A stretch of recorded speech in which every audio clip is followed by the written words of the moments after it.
Hello guys! Ito nga pala ang mga tela nating na almirol na. Yan. Yan, nakasampay sila sa loob ng bahay. Ito, nakaganto to dahil para madali na ikat. Yan. Tsaka yung pinantay muna yan. Bago nila i-almirol. So, medyo basa pa siya. Kaya dito muna sa loob dahil medyo mahamog. Pag gantong pagkaka-almirol, ginhawa lang siyang gupitin. Yan. Siguro nasa 4 na patong to. Yung sa akin kasi nagkakat ako noon, mga 8 patong. Kaya sobrang sakit sa kamay.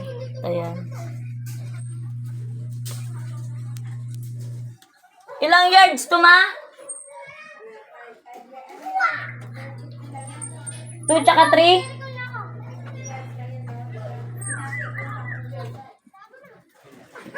2 at saka 3 yards. Yan. Light violet. Ito medyo tuyo-tuyo na to. Ito medyo basa pa.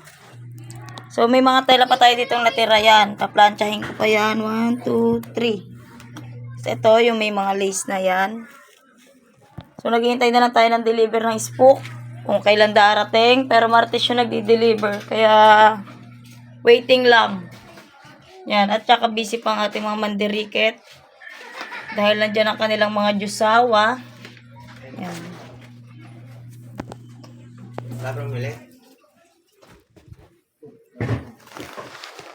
Ito ang ating kulay white. Yan. Tuyo na. Ang perfect talaga ng white. O, napakaganda. Kaso lang madumihin. Pero okay lang yun. Iingatan lang talaga. Yan, ang ganda. White. Yellow gold. Fuchsia pink. Baby pink. Yan, marami tayong kulay. At yung ano nga po natin, ordinary. Ito, ganito yung tela ng ordinary.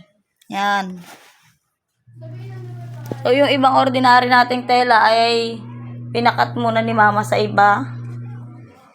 Kaya, waiting pa kung kailan di-deliver. At ito yung ating mga lace.